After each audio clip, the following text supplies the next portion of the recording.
Meus irmãos, que alegria nós estarmos juntos nessa noite, nesse tempo aqui de celebração, esse tempo em que o Senhor tem falado ao nosso coração de maneira muito especial. Eu quero agradecer a Deus pela vida desta igreja, o pastor Fábio, a igreja que nos recebe com tanto amor, em nome da Junta de Missões Nacionais, do pastor Fernando Brandão, nosso diretor da Convenção Batista Brasileira, agradecer os irmãos, a Associação Batista aqui do Triângulo Mineiro, né? Representada aqui pela sua liderança, pastor Reginaldo, todos os demais, né, como coordenador, pastor Robson, que é o coordenador também da Convenção Batista do Estado de Minas Gerais, nossa turma querida, pastor Robson, esses meninos bonitos aqui de amarelo são os radicais, não são? Olha aí que coisa linda, esses meninos têm feito e sido instrumentos nas mãos do Senhor para levar o Evangelho aqui no estado de Minas Gerais, como tantos outros radicais aí pelo Brasil afora, e agradecer os irmãos, os pastores que estão conosco. Irmãos, é muito bom poder estar aqui, é sempre uma alegria, e principalmente eu como mineiro, poder voltar no meu estado, é sempre uma alegria grande demais, e poder estar junto com os irmãos, com todos os irmãos, principalmente com os atleticanos, é uma alegria maior ainda, né? Eu sempre brinco, aí os cruzeirenses já ficam me olhando, né? E eu queria agradecer ao Senhor pela oportunidade de nós estarmos recebendo irmãos também de outras denominações, e eu tenho um amigo muito precioso aqui em Uberlândia, que é o pastor Geraldo. O pastor Geraldo é da igreja Assembleia de Deus, e ele está conosco aqui com líderes da sua igreja, e nós somos gratos a Deus por tê-lo também. Pastor Geraldo é irmão do irmão Edson, ovelha da nossa congregação lá em Brasília, é um homem de Deus muito querido, e a todos os outros pastores, eu queria fazer um pedido, que todos os pastores que estão aqui, missionários, se colocassem de pé neste momento. Olha aí que coisa boa, irmãos, louvado seja Deus. Agora eu queria pedir que você que está perto, aproveita para dar um abraço nesse pastor que está perto de você, bem apertado, e diz assim: a sua vida é uma bênção, meu irmão, que coisa boa. Glória a Deus, louvado seja Deus. Meus irmãos, como é abençoador, né? Essa igreja que vai pela cidade. Ê, maravilha! Irmãos, eu vim escoltado por um grupo de homens lá da igreja, e eu sou grato a Deus por estes homens que estão conosco.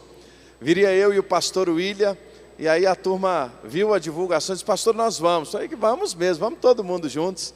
Veio o irmão Cardoso, nosso líder da intercessão, líder de pequeno grupo, o Márcio, também que é líder de pequeno grupo, nosso vice-presidente, o Fábio e o Christian, também são líderes de pequenos grupos, todos lideram pequenos grupos lá na igreja, e são homens que Deus tem usado de maneira muito simples, homens que no seu dia a dia são profissionais liberais, homens que trabalham o dia inteiro, e que à noite cuidam de gente, porque entenderam essa missão de ir para as casas, de estar aqui. Quantos mais que estão aqui, que lideram um grupo pequeno, na sua casa, um grupo familiar, não sei se eu posso usar essa palavra por aqui, talvez alguma igreja usa, lidera uma célula, alguma coisa desta forma na sua igreja, e está aqui, levanta a mão, só para a gente saber. Olha que coisa boa, Deus abençoe os irmãos, a sua vida é muito importante, a sua vida é muito preciosa, porque quando a gente entende sobre esta igreja que vai para as casas, a nossa vida muda. Eu venho de uma família tradicionalmente católica, como uma família mineira. Eu sou bisneto de índio lá dos Krenaks. Irmãos, a minha cidade é como uma daquelas cidades de Minas Gerais, que é provavelmente talvez do tamanho da sua. A gente sempre tem que falar de onde ela é perto. Eu não sei se a sua é assim, né? Porque a gente tem tanta... Aí eu gosto de dizer que a minha cidade é o seguinte: Valadares é perto dela, né? Não é assim a nossa cidade que é perto de Valadares, é Valadares que é perto de Itaiomi, que é a minha cidade. Não confunda com Itaobim, a minha se chama Itaiomi, pedra escondida na língua tupi-guarani, porque nós somos uma terra indígena lá, os Krenaks estão mais acima um pouquinho, e eu tenho o privilégio de ser tataraneto de Krenak. A minha tataravó foi daquelas, como os mineiros dizem, pega no laço, viu? Pega no laço. Assim foi a minha tataravó. O nome dela, Maria de Jesus, não tinha sobrenome. E eu venho dessa criação, de uma criação onde a minha avó em 1946, investiu uma grana grande para comprar 3 cartas de indulgências.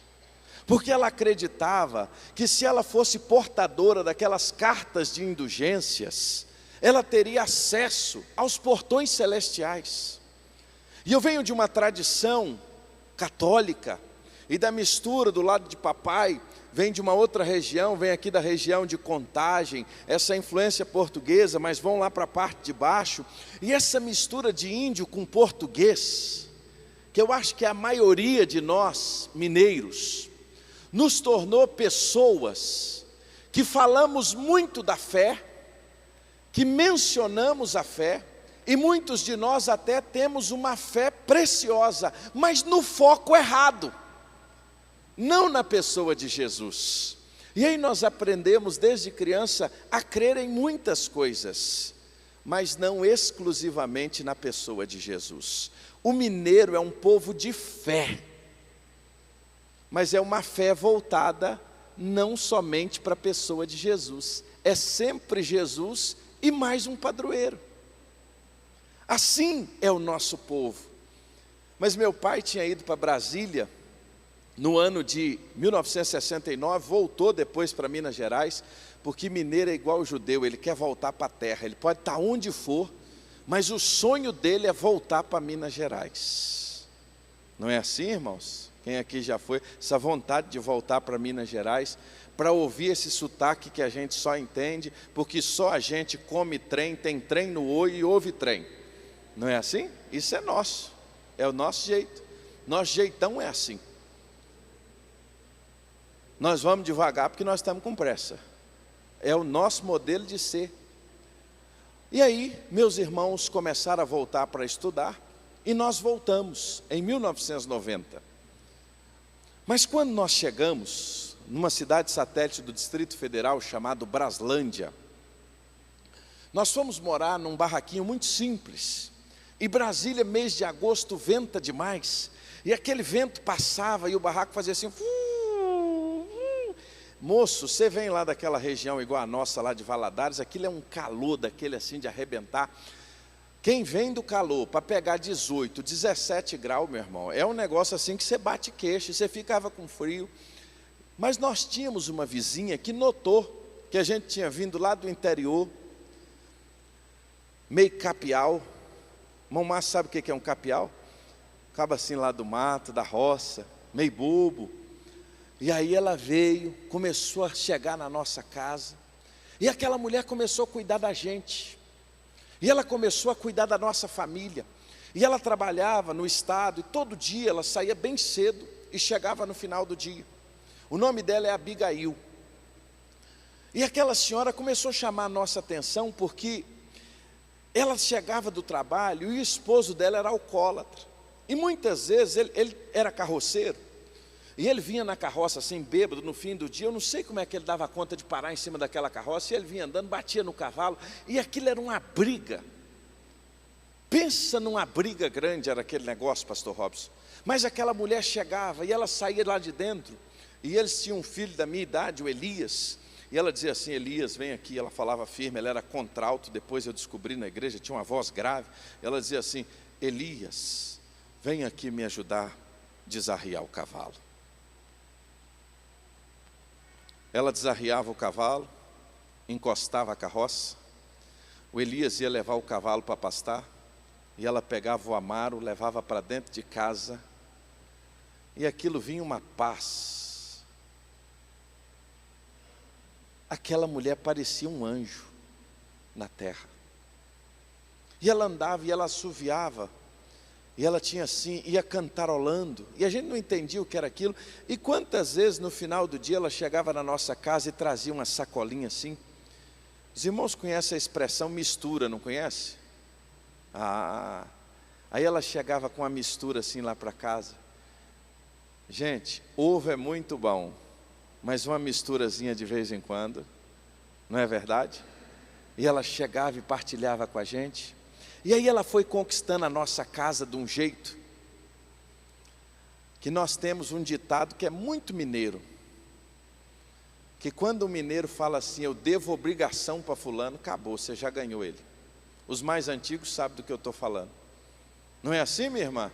Diz assim, eu devo obrigação para fulano. Não é assim, irmão Gilmar? Quando a gente fala assim, devo obrigação para fulano, acabou-se. Já ganhou ele. E minha mãe falava assim, eu devo obrigação para essa senhora. E um dia ela falou assim, deixa eu levar o seu filho para a igreja. Se ela deve obrigação, acabou, meu irmão.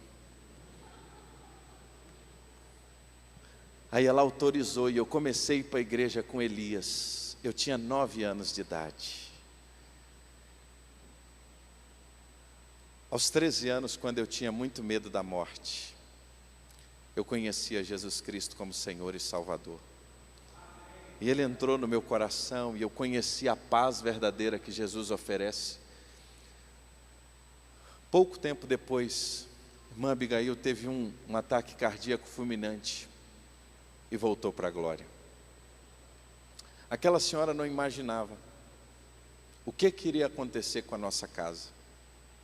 Aquela mulher não imaginava o que ia acontecer com a nossa família.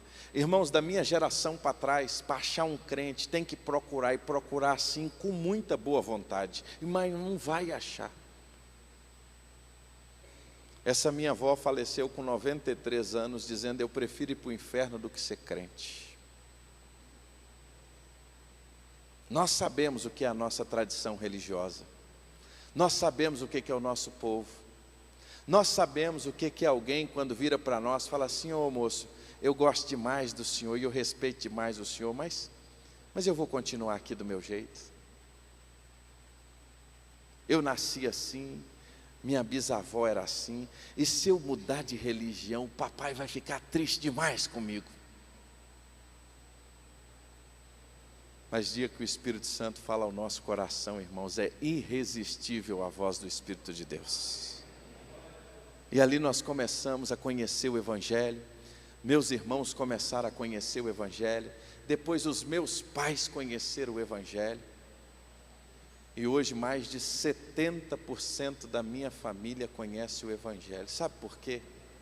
Porque uma mulher muito simples, que nunca foi no seminário, uma mulher, nada contra o seminário, uma mulher que nunca teve uma formação teológica, uma mulher que nunca teve um curso sequer, mas ela estava disposta a ir na casa do seu vizinho, e amar o seu vizinho, e cuidar daquelas pessoas. Talvez um dos nossos maiores desafios, quando a gente começa a falar de tudo isso, é resgatar no nosso coração o desejo de amar quem está do nosso lado. Sabe por quê? Porque enquanto nós não formos à casa do vizinho, enquanto nós não formos à casa daquelas pessoas que nós conhecemos, enquanto a gente não for para a cidade, nós não vamos saber o que as pessoas estão precisando, nós não vamos saber o que as pessoas estão passando.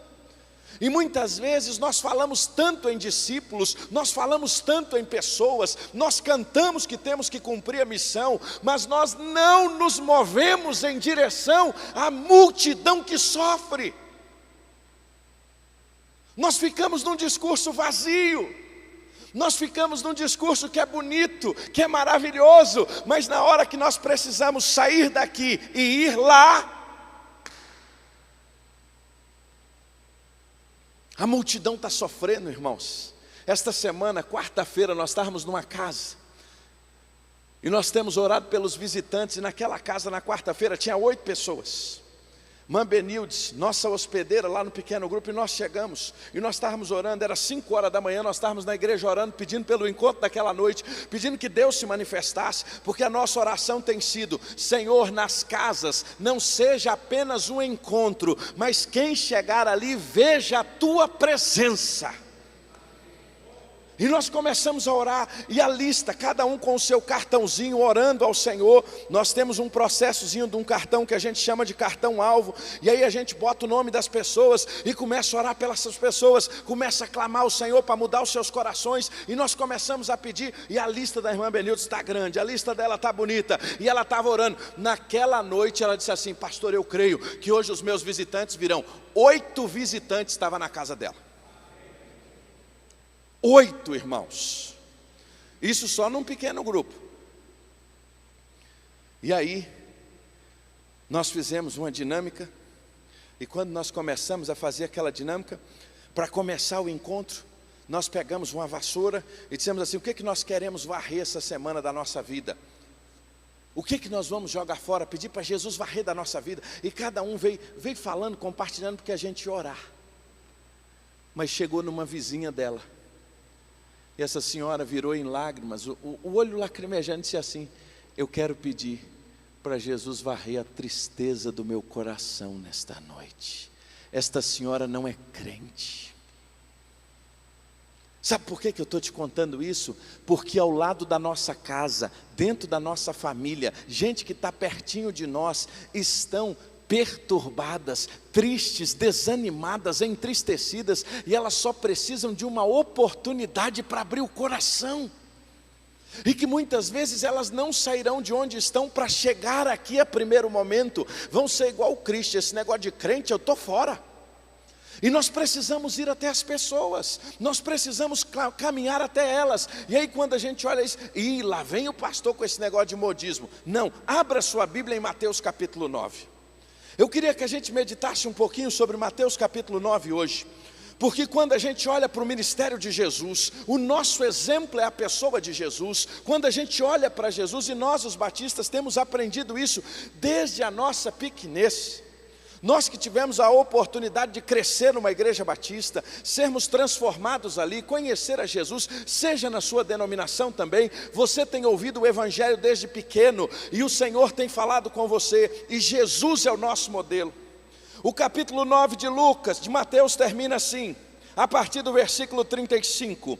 E Jesus percorria todas as cidades e aldeias, ensinando nas sinagogas, pregando o evangelho do reino, curando todo tipo de doenças e enfermidades. Ao ver as multidões, Jesus se compadeceu delas, porque estavam aflitas e exaustas, como ovelhas que não têm.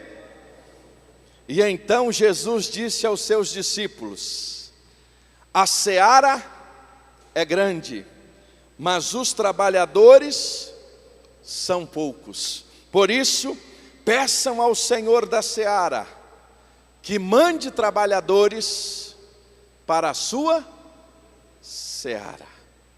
Aqui está o nosso modelo, meus irmãos. Aqui está. E às vezes a gente pensa, quando a gente começa a falar de multiplicação de discípulos, quando a gente começa a falar de grupos pequenos, de discipulado, a gente já começa a pensar numa estrutura que a gente vai fazer, no que a gente vai mudar, ou o que não vai deixar de mudar, qual é o material que tem que usar. Eu gostaria de dizer que você esquecesse tudo isso, e que durante esses dias aqui nós focássemos para a vida de Jesus, porque o exemplo que nós precisamos é o exemplo de Jesus. É por isso que Paulo vai nos ensinar, escrevendo à igreja em Éfeso, que nós precisamos ser imitadores de Deus, nós precisamos ser cheios do Espírito Santo, nós precisamos ter intimidade com o Senhor através da oração e da leitura da palavra, e através disso nós nos tornaremos mais parecidos com Cristo, e quanto mais parecidos com Cristo nós nos tornarmos, mais nós impactaremos as vidas das pessoas que estão ao nosso lado. O problema é que nós queremos impactar uma geração sem ser parecido com Jesus. O problema é que nós queremos ver os nossos templos cheios, orando 2 minutos por dia no máximo. Nós chegamos no nível de intimidade com Deus tão grande que a gente já faz assim na hora do almoço, ó, já viu? A gente nem ora mais. A gente só diz assim: Senhor, um like agora para o Senhor, já estou íntimo. Irmão, é vergonhoso a nossa vida de oração. Irmão, é vergonhoso o nosso tempo de leitura da palavra. Irmão, é vergonhoso a nossa vida devocional. As nossas orações, quando passa de 3, 4 minutos. Os nossos cultos de oração, irmãos, são menos frequentados do que as nossas festas de aniversário, irmãos. E enquanto o nosso culto de oração for o culto menos frequentado nas nossas igrejas, nós não vamos viver a plenitude do Espírito, meus irmãos. E aí nós queremos impactar uma geração, nós queremos fazer diferença na vida das pessoas, mas nós estamos, sabe como quem? A visão de Ezequiel, quando ele chega no campo de batalha, e ele vê um vale de ossos secos. Naquele vale tinham ossos sequíssimos. E o Senhor diz a ele para ministrar sobre eles a palavra, e os ossos começam a se juntar, e depois vão criando pele e osso, e no final ele diz: profetiza a vida sobre eles, porque eles estavam em pé, eles tinham carne, eles tinham osso, mas eles não tinham vida. O Senhor compara aqueles ossos com quem? Com o povo de Israel.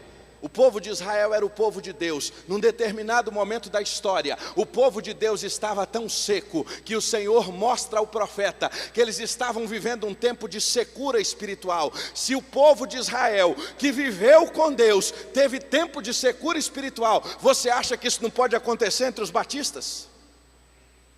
Você acha que isso não pode acontecer na sua denominação? Você acha que isso não pode acontecer na sua vida? O grande problema, irmãos, que nós queremos grandes resultados diante de Deus, mas nós não mudamos a nossa postura na nossa vida com Deus. Nós não somos parecidos com Jesus. Nós não exalamos o bom perfume de Cristo. E onde nós andamos, nós aceitamos piadinhas indecentes, nós aceitamos piadinhas imorais. No trabalho a gente aceita uma série de coisas que não agradam ao Senhor. E quando a gente quer falar de Jesus para alguém, nós não temos autoridade espiritual para fazê-lo. Sabe por quê? Porque nós não somos parecidos com Jesus. É por isso que o capítulo 9 de Mateus vai terminar dizendo qual era o caminho de Jesus, como Jesus agia. E quando nós olhamos como igreja, nós precisamos nos parecer com Jesus, nós precisamos fazer o que Jesus fazia, nós precisamos usar o método de Jesus. Nós gostamos muito de métodos. Meus irmãos, Deus não usa métodos, Deus usa homens e mulheres que estão com o desejo de se entregarem totalmente a Ele.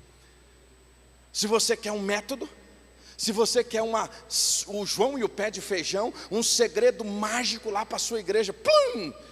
Eu preciso te dizer algo já na primeira noite: isso não existe, isso não é real.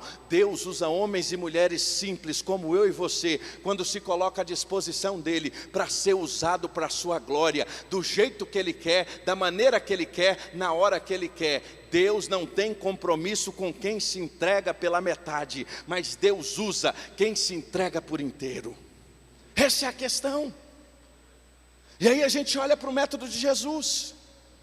Qual é o método de Jesus? Ele percorria todas as cidades e aldeias, ensinando nas sinagogas, pregando o evangelho do reino e curando todo tipo de doenças e enfermidades. O método de Jesus é diferente do nosso. Hoje nós estamos mais ou menos assim: vem e veja.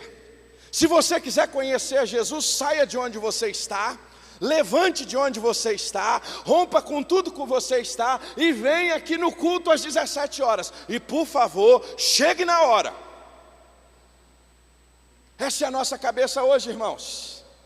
Se o paralítico dependesse da nossa geração, irmãos, é muito provável que ele estava em casa até hoje, porque nós não teríamos coragem de juntarmos 4 para pegar aquele homem e levar até Jesus. O problema é que nós temos uma sociedade de paralíticos, uma sociedade de homens e mulheres que estão enfermos espirituais, que eles não vão levantar de onde eles estão para vir aqui. É necessário alguém ir lá, assim como Jesus foi, e foi às aldeias, foi às cidades, ou seja, lugares mais distantes, lugares próximos, lugares habitados, lugares inóspitos. Não importa o lugar, o que nós precisamos é sair de onde nós estamos para ir até as pessoas. Não foi fácil para aqueles homens pegar aquele paralítico. Você acha que foi fácil? Irmãos, tem gente na nossa jornada que, se a gente não pegar ela... Ontem eu conversava isso com o irmão Carlos. Nós falávamos sobre isso ontem à noite. Nós estávamos no encontro juntos, e nós estávamos compartilhando a experiência de um rapaz. Eu fui comprar uma lâmpada, quebrou uma lâmpada lá na igreja, eu fui comprar numa loja. Cheguei no pé do balcão, comecei a conversar com o rapaz, e aí ele deu o preço da lâmpada. E um bom mineiro não paga o primeiro preço. É assim ou não é, irmãos? A gente vai dar uma chorada, não vai? Uma chorada boa. E aí eu comecei naquele choro de lá, choro para cá, choro para lá, choro para cá. E começamos aquela negociação. E aí quando eu vi que a gente estava pegado muito, era por causa de R$1 no final. A coisa é séria, né? Que a gente vai aquela negociação assim, pesada. O negócio, o clima está tenso, por causa de quanto? 50 centavos. Isso é nosso, isso é da nossa cultura. A gente não abre, não, a gente vai até o fim. Aí diz assim, mineiro é murrinha. Não, mineiro é econômico. A gente sabe administrar o que a gente aprendeu a ganhar. Não é desse jeito? Aí comecei a conversar com ele. Aí eu perguntei o nome dele, ele me falou o nome dele, começamos a conversar. E aí eu pedi o telefone dele. Há 1 ano e meio atrás isso, quase 2 anos. Comecei a mandar mensagem para ele, descobri que ele foi criado numa igreja batista, no interior do Pará. Aos 14 anos ele se afastou do evangelho e nunca mais voltou. Deu uma passadinha, tentou voltar, conheceu uma esposa, se casou com uma jovem crente, começou a caminhar um pouco com ela, mas depois tinha se afastado totalmente. Imagine alguém que está há tantos anos longe do evangelho. E nos últimos meses ele foi baixando a guarda. E ele foi baixando a guarda. E naquele cartão ali, o primeiro nome que compõe a minha lista é o nome dele. Nós estamos orando, pedindo a Deus. Mas chegou uma hora, irmãos, que só tinha um jeito de fazer com aquele camarada. Eu comecei a buscar ele na casa dele. Nós temos uma oração lá na igreja, 5 horas da manhã, na quarta-feira. 4h15 eu estou batendo lá na casa dele, pegando ele. Domingo, nossa escola dominical começa às 5 da tarde. Quando dá 4h40, 4h30, eu estou lá na casa dele buscando ele. E eu busco, eu levo, os irmãos ajudam, um leva hoje, outro leva amanhã. Sabe por quê? Porque tem gente que até ele ser despertado, até o coração dele ser envolvido, e ele ter aquela paixão por ele sozinho, vai ser necessário alguém ir lá na cidade, achar essa pessoa, botar ela dentro do carro e trazer, seja no pequeno grupo, seja na sua igreja, aonde quer que seja. Agora, isso vai custar o seu tempo, isso vai custar o seu dinheiro, isso vai custar a sua agenda, isso vai custar o seu conforto, mas não tem problema, porque o preço maior já foi pago, porque o preço por ele já foi pago na cruz. Qual é o nosso problema? Nós não queremos ir para a cidade, nós não queremos achar estas pessoas. Sabe por quê, irmãos? Isso vai mexer com a nossa vida. Nós não queremos trabalho, nós queremos resultados. Nós queremos que a coisa aconteça, nós queremos que a coisa venha, e ó, da noite para o dia, igual a história do João e do pé de feijão, joga lá, bum! Esse tipo de resultado, irmãos, só cria monstro.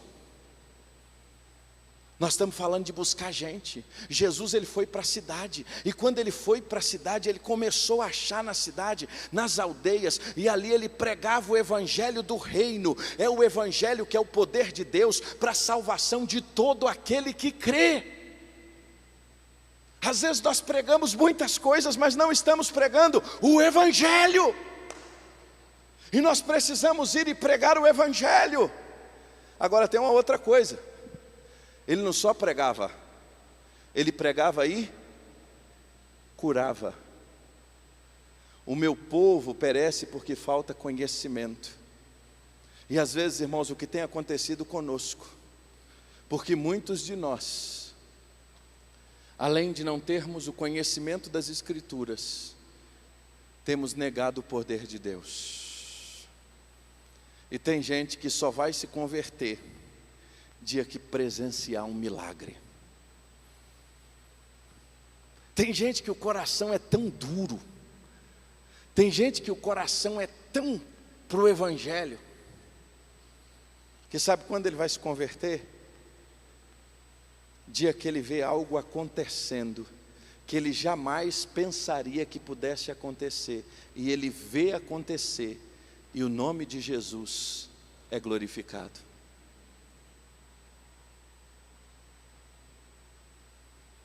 Você acredita no poder de Deus? Você acredita que Deus cura hoje? Você acredita que hoje a plenitude do Espírito é real? Problema nosso, irmãos, que nós temos dificuldade ainda com estas coisas. Infelizmente, em virtude dos excessos que a gente tem por aí, nós fomos para o outro lado.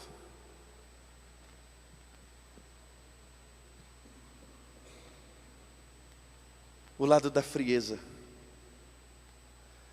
E aí quando fala de avivamento para nós, o único lugar que sobrou isso na nossa história é o hino 171, que a gente quase nem canta mais. Aviva-nos, Senhor, dá-nos do teu poder, de santidade, fé e amor, reveste o nosso ser. Aviva-nos, Senhor, eis a nossa. O que a gente canta agora, irmãos, como Batista? Ateia o quê? Eu falo que esse hino é o hino que o Batista pede fogo do céu. A gente até fala baixinho na hora, mas a gente canta assim: ateia fogo do alto céu em cada coração. Qual foi a última vez que você cantou pedindo para Deus atear fogo no teu coração, meu irmão? Qual foi a última vez? E aí, irmãos, nós entramos nessa rotina da vida cristã. Nós entramos na rotina da mediocridade. E aí, pastor Sammy Tippett, ele fala muito sobre uma vida cristã vitoriosa. Pode ter uma vida cristã que não seja vitoriosa? Pode. Gente que é salva, lavada, remida pelo sangue do Cordeiro, tem o seu nome escrito no livro da vida, tem a certeza da salvação, é batizada pelo Espírito Santo. Na hora da sua conversão só tem uma coisa: não vive a plenitude do Espírito. E se não é cheio, como é que vai transbordar? Se não tem Deus, se não está buscando vida devocional, se não clama ao Senhor, não tem experiências com Deus, não vai para a cidade. Irmãos, não tem coisa melhor do que a gente ir para a cidade, porque é na cidade que a gente encontra o endemoniado, é na cidade que a gente encontra aquele casamento que está arrebentado, é na cidade que a gente encontra gente com sede de Deus. Jesus percorria a cidade, as aldeias, ele pregava o evangelho, ele curava as pessoas. Agora teve uma coisa, foi lá na multidão, que vendo as multidões, o que aconteceu com ele? Ele teve o quê? Compaixão, ele sentiu a dor da multidão. Talvez um dos grandes desafios nossos como igreja, é que como nós não vamos mais às multidões, nós não sentimos mais a dor da multidão.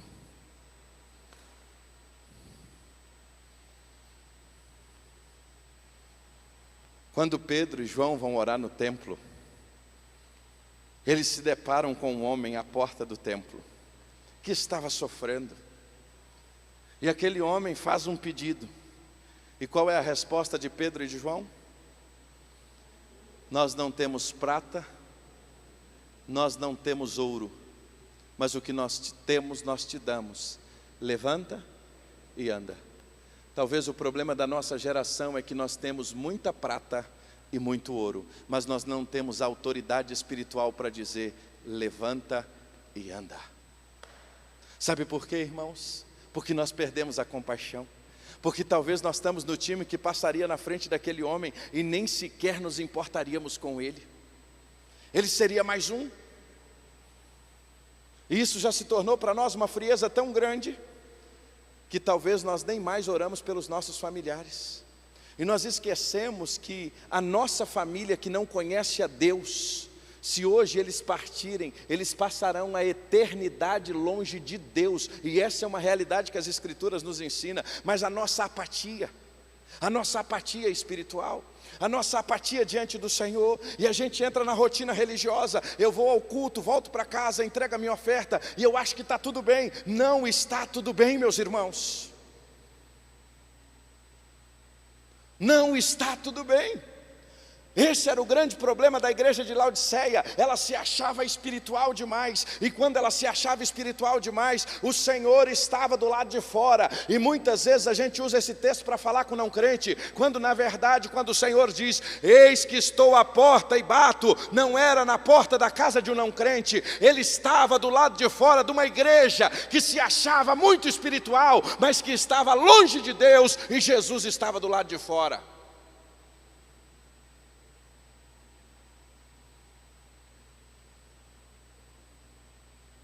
Nós acostumamos, irmãos, com as histórias do passado. Nós acostumamos com as coisas que nós vivemos há 10, 20, 30 anos atrás, na nossa mocidade. E aí a gente conta histórias de 10, 15, 20 anos atrás, de experiências com Deus, que quem ouve pensa que foi ontem. Aí você pergunta assim: isso foi quando? Isso foi na década de 70. Irmãos, vida com Deus é igual o maná, só vale o do dia. Guarda isso no seu coração. Dr. Gregory Friesen fala muito sobre isso.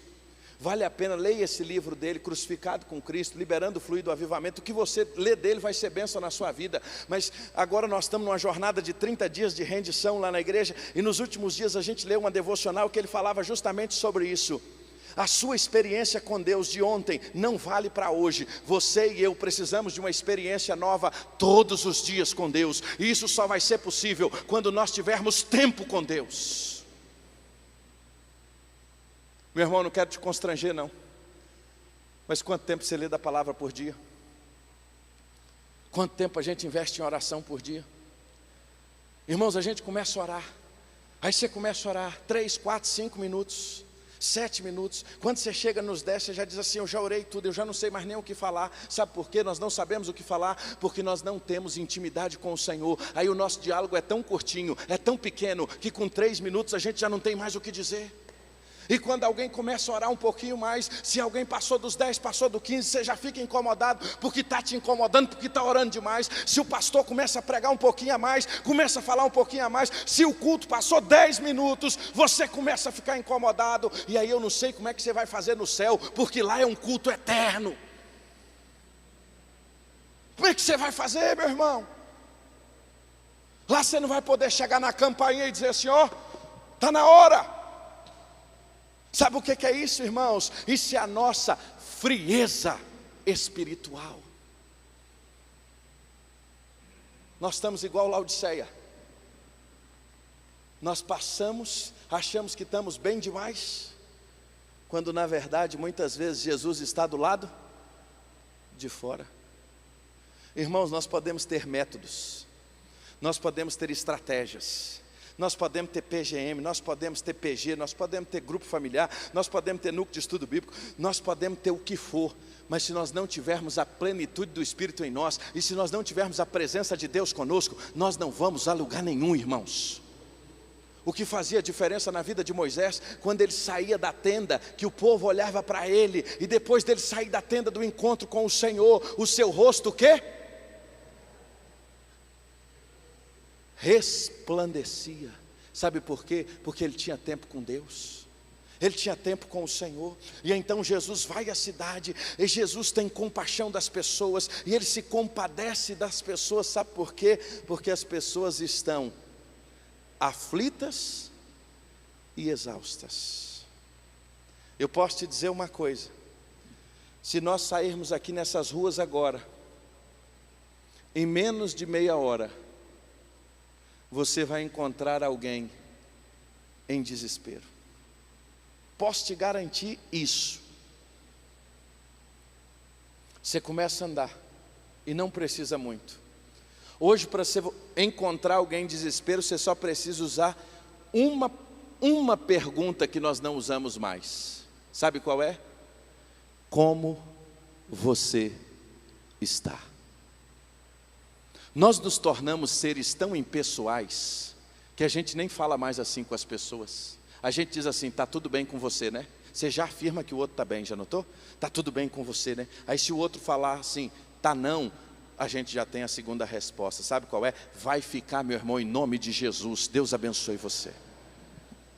Perguntar para alguém como está, se ela está bem, é você estar dizendo assim: eu estou disposto a te ouvir nos próximos 40 minutos. A gente não pergunta se está bem. Sabe por quê? Porque nós fomos nos tornando insensíveis, e as pessoas estão gritando. Quando você vai para a cidade, o que ocorre com a gente? O pequeno grupo, ele faz uma coisa com a gente. Minha primeira experiência para liderar um pequeno grupo foi há 20 anos atrás. Nós tínhamos grupos familiares lá na igreja, o nosso pastor começou a nos treinar, e ele me treinou para ir para uma casa. E quando nós chegamos naquela casa, o hospedeiro, a pessoa que recebia a casa, convidou a vizinha. E quando ela convidou a vizinha, Dona Maria, me lembro como se fosse agora, Dona Maria veio, começou a participar conosco, e aí a gente tinha ali a lição, né, o roteiro que a gente estudava a palavra, orava, e aí quando terminou o encontro, a gente perguntou assim: o que você deseja que ore hoje? Aí a Dona Maria falou assim: eu gostaria que vocês orassem pelo meu filho, eu vim aqui hoje pedir oração por ele. Tem 6 meses que ele não sai do quarto.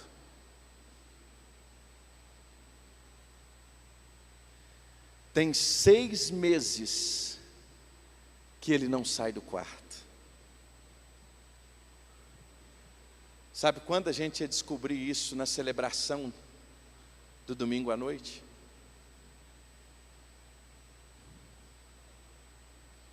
Eu poderia contar histórias como essas aqui, uma atrás da outra, até amanhã de manhã, mas vou contar mais fresquinha, de ontem à noite e de quarta à noite. Ontem à noite terminou a reunião, comecei a conversar com uma jovem. Com 5 minutos de conversa, ela abriu o coração pedindo ajuda. Cristian estava me contando que o encontro do pequeno grupo dele na quarta-feira, a dinâmica foi a mesma. Uma visitante começou a varrer e começa a chorar e começa a clamar por aquilo que ela queria que Deus fizesse na sua vida.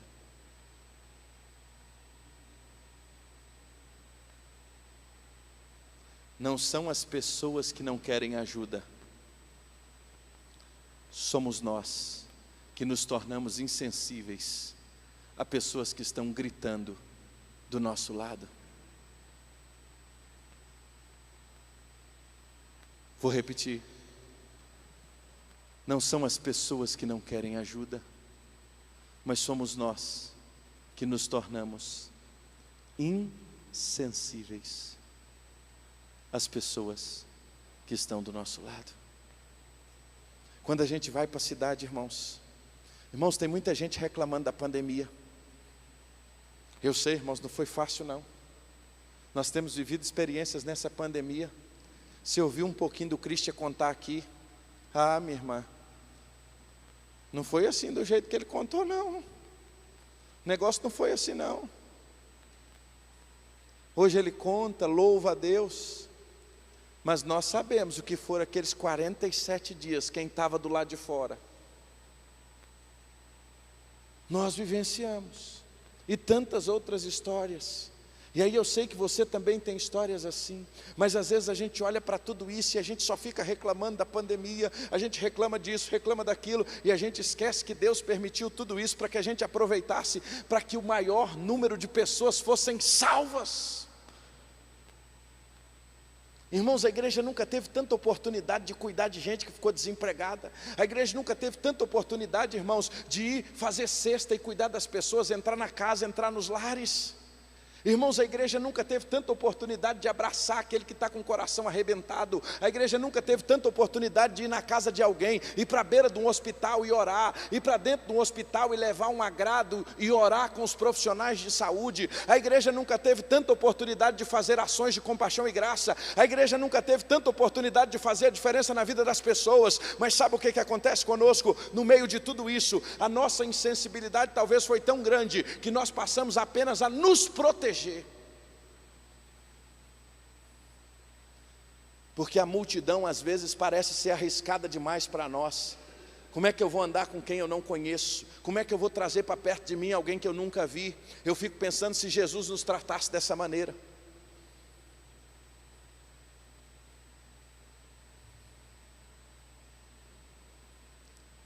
Na segunda semana, irmãos, de março de 2020, nós tínhamos 13 pais de famílias desempregados na nossa congregação. Da noite para o dia, nós temos uma região onde nós temos pequeno grupo, que todos trabalham na área de alimento, todos trabalham em restaurante, todos trabalham em bares, todos são cozinheiros, trabalham em buffet, garçom, lanchonete. O que aconteceu? A primeira coisa que fechou foi o quê? Sabe o que aconteceu com essas pessoas? 13 da noite para o dia. Primeiro mês o cara recebeu as contas, voltou para casa, fez uma feira, e todo mundo achava assim, 20 dias depois a gente está tudo normal. Não foi assim que nós falamos? Aí a gente viu quem era o brasileiro, o tanto que a gente é humanitário, o tanto que a gente se diz que nós somos bons. Nós fomos lá e compramos o estoque inteiro e guardamos na nossa casa. Aí nós nos apresentamos quem nós éramos. Sabe por quê? Porque o que muda o coração do homem é o Espírito Santo de Deus. Quando o homem não tem a presença de Deus, ele age a si mesmo, ele é ganancioso. Quando ele se vê ameaçado de não ter, o que nós fizemos, irmãos? Nós que somos o povo tupiniquim, que falamos que ajudamos, irmãos. Mas da noite para o dia, irmãos, o volume de gente desempregada, o volume de gente passou abril, as contas foram embora, maio ainda tinha um pouquinho ainda, aí começou a faltar aluguel, começou a faltar remédio, aí começou a faltar alimento. Aí a turma começou a juntar alimento, já vinha fazendo. E aí o primeiro mês nós entregamos cestas, no segundo nós entregamos cestas, aí no terceiro um irmão disse assim: pastor, esse mês não dá para entregar só cesta não, nós temos que botar mais coisa aí, porque essa cesta aqui de 15 itens não dá não. Aí alguém disse assim: os meninos estão pedindo, irmãos, para eu voltar para cá, eu esqueci, é porque lá na igreja eu ando muito, e eu estou andando demais, dando trabalho para os meninos aqui. A minha turma lá já, perdão meu filho. Um irmão disse assim: nós precisamos levar uns alimentos, nós precisamos pegar lá no Ceasa, e nós vamos atrás de uns legumes. Aí um outro diz assim: pastor, e se a gente botar um franguinho? Aí, irmãos, eu já dei um glória.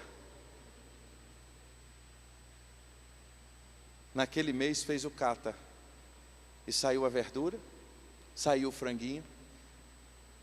E naquele primeiro mês, irmãos, as 20 famílias receberam cestas, receberam legumes e receberam franguinho.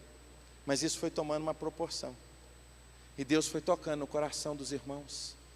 Deus foi tocando no coração de um de outro. Irmãos, por isso que eu digo que essa pandemia foi uma bênção. Nós entregávamos lá na igreja 6, 8 cestas por mês. Deus tem nos permitido alcançar 60 a 70 famílias todos os meses com essa mesma quantidade de alimentos, 1,5 tonelada de alimentos todo mês, irmãos. Irmãos, isso foi bênção demais. Agora no sábado anterior, há 2 sábados atrás, né? Nós tivemos a alegria de chegar a 60 famílias. Você pode imaginar o que seja isso? E nós somos uma igreja de bairro, como você. Uma igreja que tem 3 anos. Uma igreja que está começando. Agora a questão é, esses camaradas se sentiram sensíveis, eles entenderam o papel, e aí começaram a ir para o Ceasa, sexta-feira, 5 horas da manhã, meu irmão, naquele mês de junho, eu lembro, maio para junho, quando foi, no Ceasa não tinha ninguém, não passava uma viva alma, com todo mundo medo do Covid, e lá estavam eles carregando verdura. E outra, não é aquela do refúgio não, irmãos, não é refúgio não, porque dízimo da igreja é para fazer essas coisas, irmãos, é para cuidar do povo. O dízimo da casa do Senhor é para fazer estas coisas, é para cuidar do pobre, da viúva e do necessitado. E cada um foi ajudando, cada um foi fazendo. Irmãos, pensa num movimento lindo. Mas isso nasceu, não foi de um problema, isso nasceu de uma oportunidade. Quantos irmãos já ouviram falar no Labatista Davi Gomes, lá em Barreiras? Você sabe como é que nasceu o Labatista Davi Gomes? Pastor Edival Sodré estava indo para Formosa do Rio Preto, e ele encontrou numa casa 3 crianças abandonadas. Meu irmão, aquilo ali talvez, se fosse hoje, era um problema para nós. Encontrar 3 crianças abandonadas era um problema, e é um problema. Mas ele não viu um problema não. Ele, com 3 crianças abandonadas, ele abriu um lar, e esse lar, ao longo da história, acolheu dezenas, centenas de crianças. A grande questão é como você enxerga, a grande questão é como você está vendo, a grande questão é como você está vendo o mundo que Deus colocou diante de você. Sabe por quê? Porque o mundo está aflito, o mundo está exausto. Irmãos, eu preciso terminar por causa da hora. Ovelhas que não têm? O que é ovelha sem pastor? É gente sem rumo, gente sem direção, gente sem orientação. E o que nós temos mais ali fora? gente sem rumo, gente sem direção, gente sem orientação. Mas o problema não é de agora não, irmãos. O desafio é lá de trás.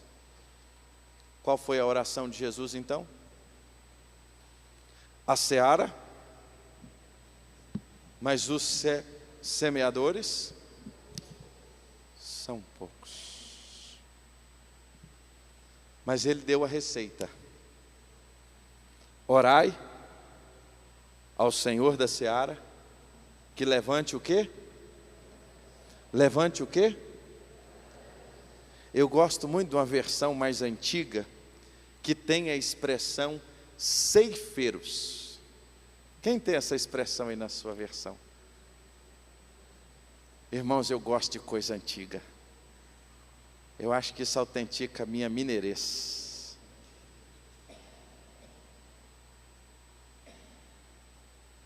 Orai ao Senhor da seara, para que levante o quê? Alguém tem alguma versão que diz assim, para que o Senhor levante semeadores? Alguém tem aí essa versão?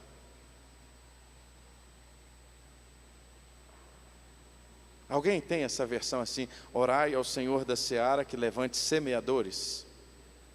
Mas todo mundo tem ceifeiros. Qual a diferença de semear para ceifar? Oi? O quê? Ceifar é o quê? É o quê? Colher. Por que que a gente não gosta de falar de colheita e a gente só fala de semeadura? Sabe por quê?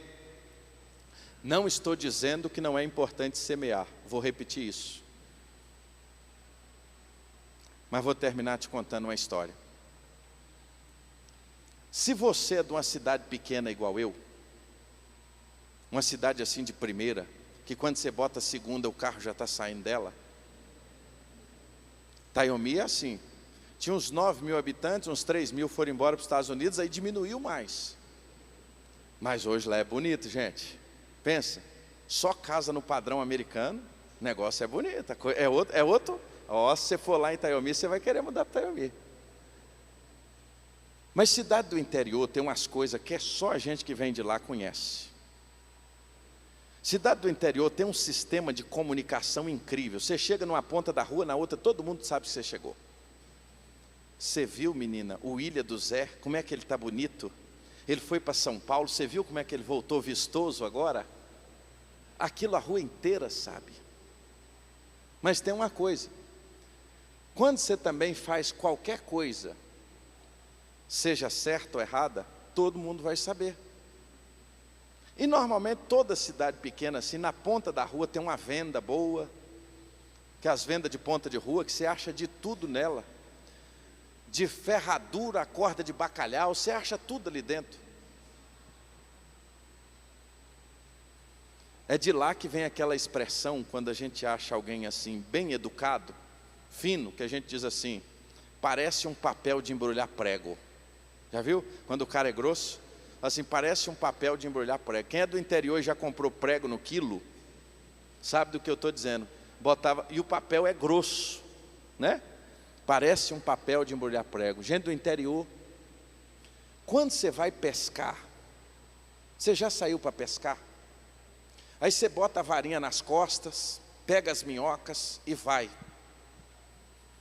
Quando você sai, ninguém fala assim, eu vou orar por você para pegar. Ninguém diz assim, Deus abençoe. O irmão Antônio está rindo, pastor William, ó. Você é um pescador nato. Ninguém fala assim, eu vou pedir para Jesus fazer aquela multiplicação dos 153 grandes peixes para você. Ninguém fala isso. Mas quando você volta, parece que todo mundo fica esperando você chegar, só para te fazer uma pergunta. Sabe qual é? Pegou. Não é assim? O cara fala assim, você já chega na hora. Primeira pergunta que o cara faz é assim, pegou? Aí você fala assim, só pernilongo. Nada, varada na água, pegou nada. Uma das piores coisas quando você vai pescar, não é a ida, é a volta quando você chega que você tem que prestar contas. Não é assim? Sabe por que que a gente gosta de falar tanto de semeadura e não de colheita? Porque quando a gente semeia, a gente não precisa prestar contas. E a gente tem que semear muito. Mas quando a gente sai para colher, a gente precisa voltar com alguma coisa. Mas Jesus disse que era para a gente orar, para quem pudesse levantar a gente de colheita. Nós precisamos semear bastante. Mas a gente precisa também entender que nós vamos prestar contas pela colheita. O que que nós temos para apresentar ao Senhor hoje? É por isso que ele disse, cadê meu irmão do teclado aqui? Para a gente fechar aqui. É por isso que ele disse assim, orai ao Senhor da seara, que levante o quê? Ceifeiros.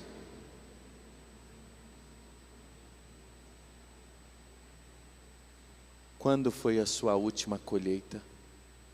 Qual é a sua postura de colheita na cidade? Quando você sai para a cidade, olha para a cidade, você vai para colher? Você anda com a visão de colheita? Aí isso Jesus vem nos dar uma aula e ele diz assim, erga os vossos olhos e veja que a terra está orada, é hora de você semear. É assim que diz o texto? Não, erga os vossos olhos e veja que os campos estão o quê? Brancos, para quê? Para colheita, porque Ele nos chamou para colher. Só que é mais fácil a gente dizer assim, ó, eu vou semear. E temos que semear mesmo, porque a gente só vai ter uma colheita abundante se nós tivermos uma semeadura abundante. Mas tem uma coisa no reino de Deus que é extraordinária. Há muitos anos atrás, um homem passou no lombo do animal aqui, nessa região. O nome dele, Salomão Ginsburg. E esse homem saiu plantando algumas igrejas. Talvez muitos de nós nem sabemos quem é Salomão Ginsburg. Talvez muitos de nós nem sabemos quem são os nossos pioneiros. Mas esse homem no lombo do animal, nas suas limitações, andando de um lado para o outro, igual tantos outros como o Brat. O Brat gastou 42 dias de Anápolis a Porto Nacional, no lombo de uma mula. Sabe para quê? Para levar o Evangelho. Esses homens estão semeando nessa terra aqui, ó, desde aquela época. Os nossos plantadores estão passando aqui, ó, semeando desde aquela época. Tem gente que você conhece que está com a cabeça branquinha, que é aquele irmão de fé, que ora e tem semeado nessa terra aqui, desde aquela época. E nós vamos continuar a semear para as próximas gerações. Mas a verdade é que nós precisamos hoje ter uma postura de colheita, até à luz do que muitos já semearam. A grande questão é que quando a gente sai para a colheita, a gente precisa voltar com o quê? Com frutos. Aí sabe o que a estatística diz no Brasil? Que 70% dos cristãos brasileiros nunca partilharam a sua fé para ninguém.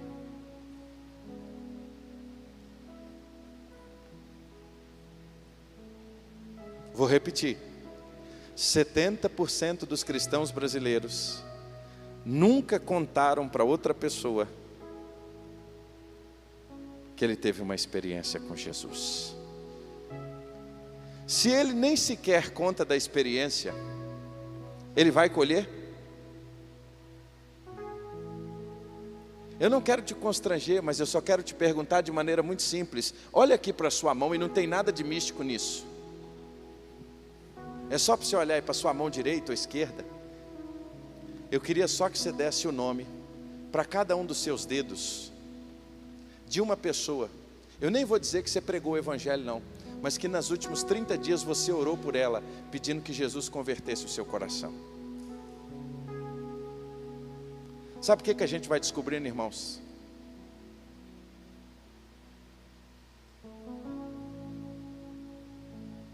Que tem muito tempo que a gente não faz isso.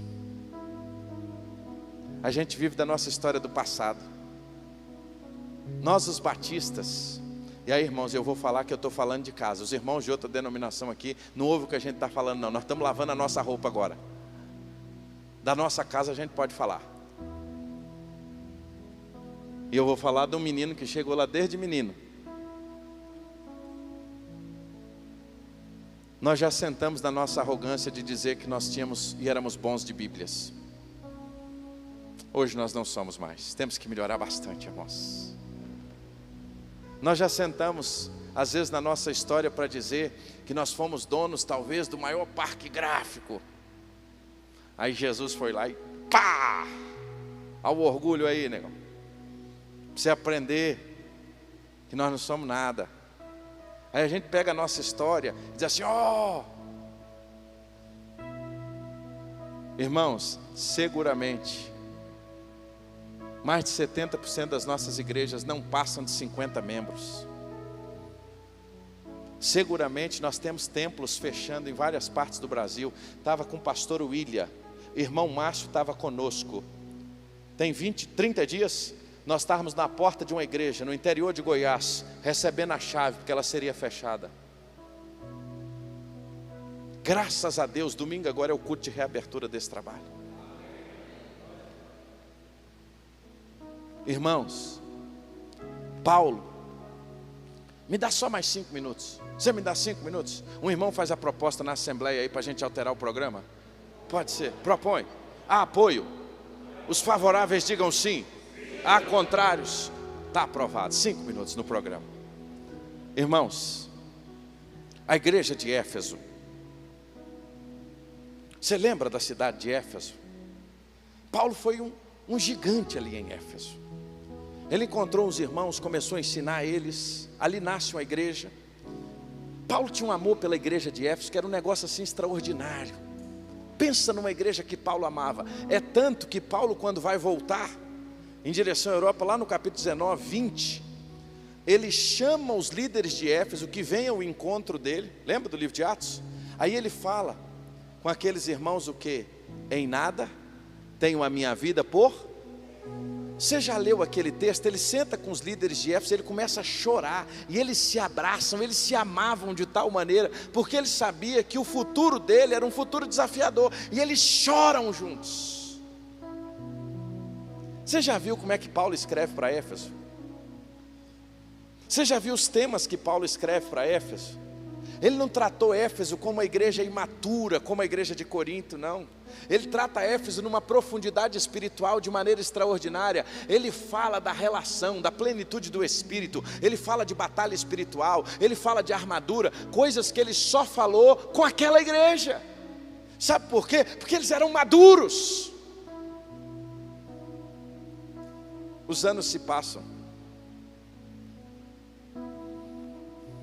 Pouco tempo depois, não era muito não,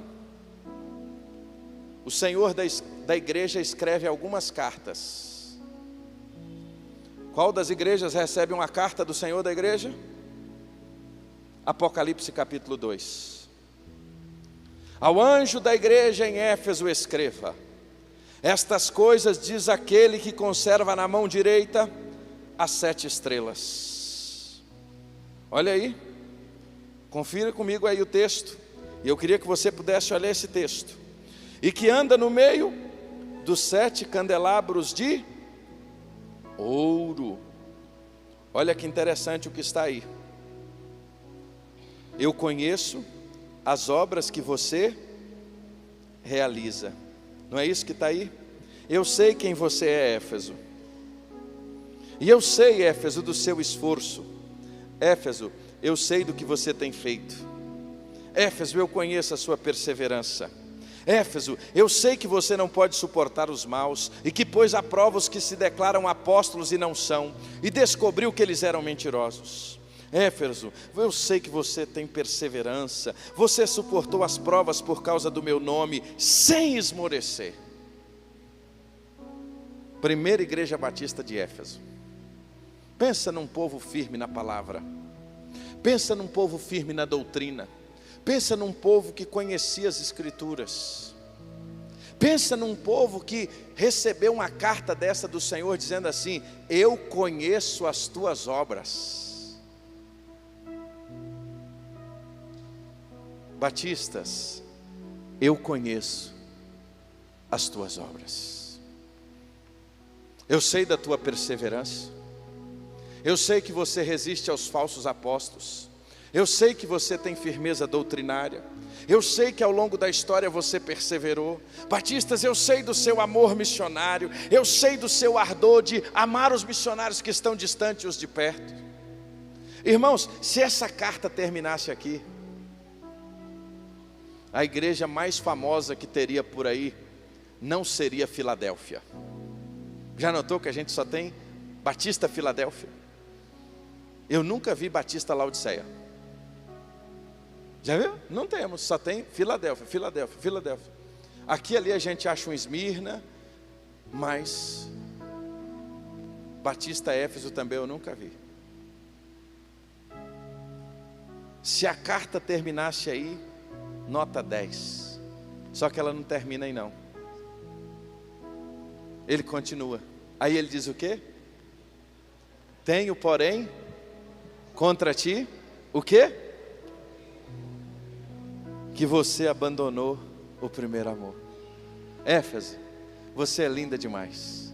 Você é perseverante. Você é firme na palavra. Você suporta os falsos ensinamentos. Só tem uma coisa: o seu coração hoje não arde como no começo.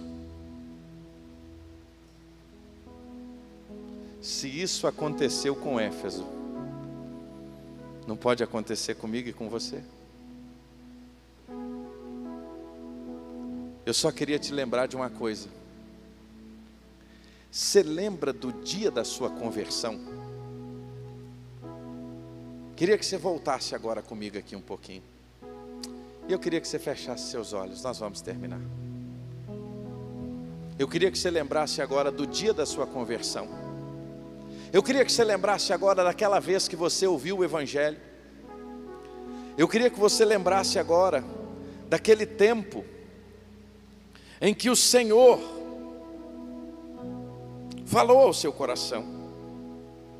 Eu queria que você lembrasse agora daquele dia que alguém te encontrou numa praça, te entregou um folheto. Eu queria te lembrar agora aquele dia que você parou numa praça e você ouviu assim: esse é o serviço de alto-falante da Igreja Batista Central de Uberlândia. Era assim. Eu queria que você lembrasse daquele dia que alguém te entregou um Novo Testamento. O mais importante é o amor. Eu queria te lembrar daquele dia que você estava lá na escola e entrou um senhor ou uma senhora, mas normalmente um senhor bem trajado. E ele chegou assim: nós somos dos Gideões Internacionais e nós viemos aqui trazer na sua escola um presente para você. E você recebeu um Novo Testamento azulzinho, ou aquele cinza que era o antigo. E aí você levou ele para casa e você começou a ler. E Deus começou a falar ao seu coração. E aí você lembrou daquele convite do vizinho, da vizinha. E aí você ouviu a mensagem. E teve aquele dia especial na sua vida que você ouviu a palavra de Deus tão forte que você não aguentou não. Aquele dia a palavra de Deus falou no seu coração de uma maneira tão tremenda. O Espírito Santo falou com você. E aquele dia, quando você ouviu aquela mensagem, parecia que só estava você e Deus assim, frente a frente. Você lembra desse dia? Aí na hora que o pastor fez o apelo, e ele falou assim: quem nessa noite hoje quer aceitar a Jesus como Senhor e Salvador? É muito provável que o órgão tocava, e talvez cantava aquele hino assim: há hoje alguém esperando. Cristo Jesus aceitar. Cristo vai hoje passar, e você ouviu aquela melodia, e aquela melodia veio no seu coração como uma espada, e na hora que o pastor fez o apelo, você saiu lá do último banco, você saiu do meio da praça, e você veio cá na frente, decidido. Não importava o que os outros iam pensar, não importava o que o seu avô pensava, o que o seu pai pensava, mas naquele dia você entregou a sua vida para Jesus. De praxe, o pastor pega na sua mão e te perguntou: você crê em Jesus Cristo como Senhor e Salvador? E você disse sim. Você recebe Jesus Cristo no seu Salvador, e a igreja inteira olhando para você, e você não estava nem aí, porque você só queria uma coisa: Jesus. As próximas semanas, é muito provável que você ganhou uma Bíblia com um cantor cristão acoplado. Você foi convidado para se tornar um aluno da escola bíblica dominical, ou uma harpa cristã. Nós temos os irmãos da Assembleia conosco. E você foi chamado para ser um aluno da escola dominical, e você começou a ir na escola dominical. Aí você foi para a classe de catecúmenos, e você começou a dar os primeiros passos na fé. Você aprendeu sobre o que era o batismo, sobre o que era a ceia, e cada encontro daquele, o seu coração ardia, você ficava ansioso.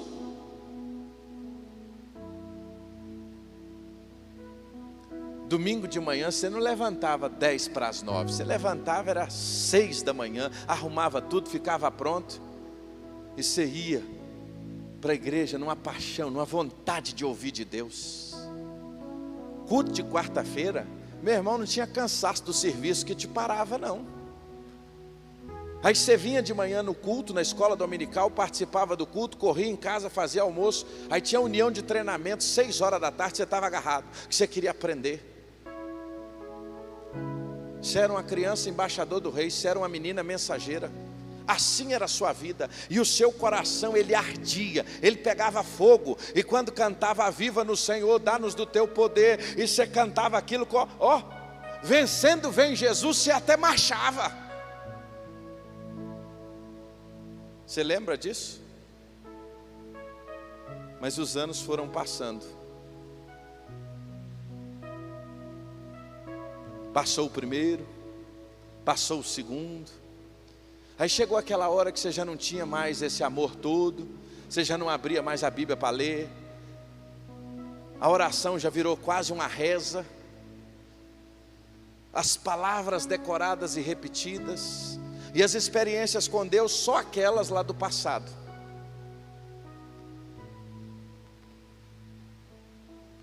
Não tem fruto verde não, não tem coisa fresca não, não tem maná do dia não, é só lá de trás. E aí você foi secando, você é salvo, seu nome está escrito no livro da vida, você tem a certeza da vida eterna, só tem uma coisa: o seu coração já não arde mais como antes. Agora o relógio te comanda,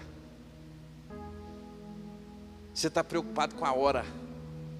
Agora a sua vida é tomada pelas ocupações deste mundo. Aí você está mais ou menos como aquela semente que caiu entre os espinhos. As coisas deste mundo te sufocaram. Mas meu irmão, você não veio nesse congresso à toa não. E eu creio que o Senhor te trouxe aqui. Talvez você veio aqui para buscar uma metodologia, talvez você veio aqui para buscar um livro novo, talvez você veio aqui para buscar talvez um método novo, mas eu quero te dizer, Jesus está te chamando é para você ter uma vida nova, é resgatar sua vida de oração, é resgatar sua paixão por Deus, é resgatar o seu relacionamento com o Senhor. Sabe por quê? Você pode ter método, você pode ter livro, você pode ter o que for, se o coração não arder como no começo, nada vai acontecer. Aí vai abrir os PGM, não vai acontecer nada. Sabe por quê? Porque a questão não é a estrutura, a questão não é a estratégia, a questão é Deus. De estratégia, irmãos, nós estamos cheios, de métodos nós estamos cheios. Nós não precisamos de métodos melhores, nós precisamos de homens e mulheres melhores, que estejam dispostos a se lançar por inteiro diante de Deus. Eu queria te convidar a ficar de pé. Eu queria te convidar, você que entendeu que Deus está falando com você, a sair do seu lugar e diante do Senhor hoje, talvez fazer uma coisa que você não faz há muito tempo: